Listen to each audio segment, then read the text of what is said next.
শেখ মুজিবুর রহমানের হত্যাকারীকে যদি বাহির থেকে আনা যায়, তাহলে শরীফ ওসমান হাদির হত্যাকারীকেও বাহির থেকে আনা যাবে। মামলা ঝুলায় রাখবেন না, মামলা ঝুলায় রাখা এটা ইংরেজদের সভ্যতা। ইংরেজদের আইনের কারণে এরকম মামলা ঝুলিয়ে থাকে। ইসলামী পদ্ধতিতে আসেন, কোনো মামলা ঝুলে থাকবে না। জনগণকে যে আমরা আশ্বস্ত করতে চাচ্ছি, আশ্বাস দিতে চাচ্ছি যে অতি দ্রুত হাদির বিচার কার্য সম্পন্ন হবে। মানুষ আশ্বস্ত হওয়ার জন্য তো কিছু দরকার, কিছু তো দরকার। মানুষ তো দেখেছে আগের সরকারের যে সমস্ত হত্যাকাণ্ডগুলো, ওগুলোর কয়টার বিচার হয়েছে, আর এই সময়, এই আমলে, অল্প সংক্ষিপ্ত এই আমলে যা হত্যাকাণ্ড হয়েছে ওটার কয়টার বিচার হয়েছে মানুষের সামনে আছে। খালি বললে হবে না, প্রয়োগ করতে হবে ইসলামী বিধান। খালি গণতন্ত্রের নাম নিয়ে মানুষকে শান্ত করা যাবে না। মানুষ দেখেছে গণতন্ত্র। বিগত সরকারের যত নির্বাচন, ওগুলো গণতন্ত্রের নির্বাচন তো ছিল নাকি? বলে নাই ওরা গণতন্ত্রের কথা? বলে নাই?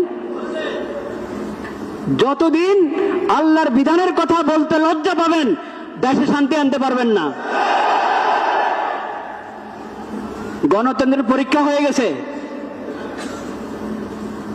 কোরআনে স্পষ্ট বিধান আল্লাহ দিয়ে রেখেছেন কেসাসের, ইসলামী দণ্ডবিধির। কোরআন তেলাওয়াত করেন না। আল্লাহ রাব্বুল আলামিনের নাম নিচ্ছি, হাদির জন্য পুরা দেশে দোয়া হবে, পুরা দেশে দোয়া হবে জুমার পরে। ওটা তো হাদি পাবে, আপনি কি পাবেন? সমাজ কি পাবে? সরকার কি পাবে?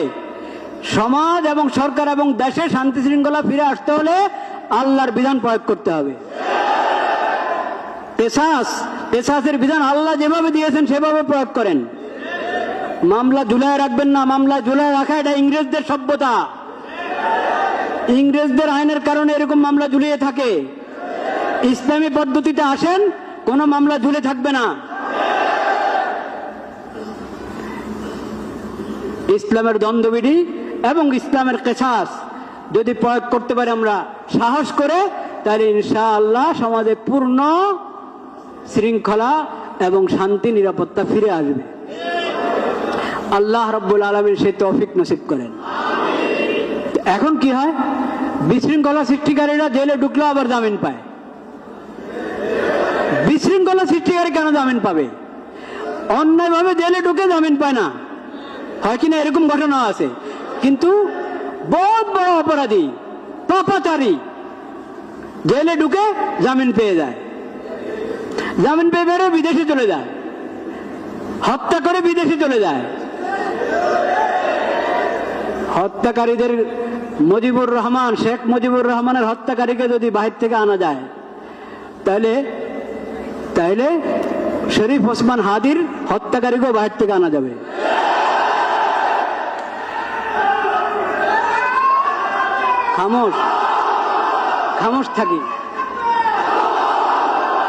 খামোশ থাকি,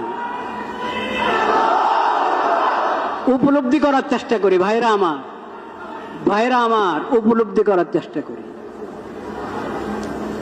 শরীয়তকে বোঝার চেষ্টা করি, উপলব্ধি করার চেষ্টা করি।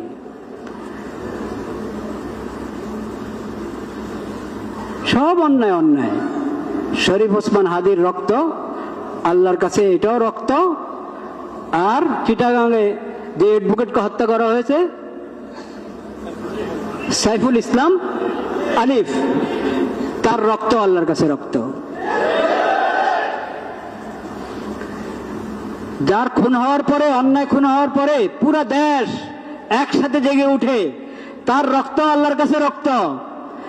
আর যার হত্যার পর আওয়াজ করার কেউ নাই, প্রতিবাদ করার কেউ নাই, কোন সাংবাদিকও উপস্থিত না যে এটাকে রিপোর্ট করবে, তার রক্ত আল্লাহর কাছে রক্ত।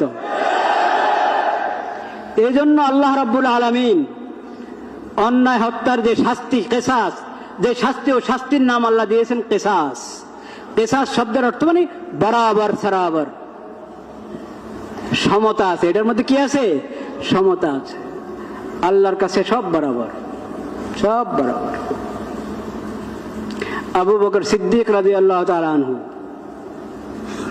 নবীদের পরে যার চেয়ে উত্তম ব্যক্তি সূর্য দেখে নাই, সে আবু বকর সিদ্দিক রাদিয়াল্লাহু তাআলার রক্ত আল্লাহর কাছে যেমন মূল্যবান, একবারে সাধারণ থেকে সাধারণ একজন মুসলিমের রক্ত আল্লাহর কাছে মূল্যবান। শাস্তি এক, শাস্তি এক।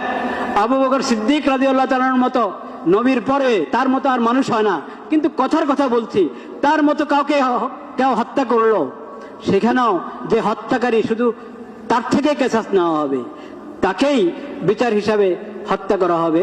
একজনের জন্য 10 জন নয়, একজনের জন্য 10 জন নয়। আর একবারে সাধারণ যে, তার ব্যাপারও যে হত্যা করেছে, যত বড় সম্মানী ব্যক্তি হোক সে সমাজে, যে হত্যা করেছে তাকে বিচারে আওতায় আনতে হবে, তাকে হত্যা করবে তার পরিবর্তে। এই না যে উনি যেহেতু বহুত বড় মানুষ ওনাকে মাফ করে দেওয়া হোক। ইসলামী শরীয়তে এসব নাই। প্রধান বিচারপতি বিচারের আওতার বাইরে, প্রেসিডেন্ট বিচারের আওতার বাইরে, প্রধান উপদেষ্টা বিচারের আওতার বাইরে। ইসলামে এসব বিধান নাই। সবাই সমান, আল্লাহর কাছে সবার রক্ত বরাবর, সবার রক্ত বরাবর।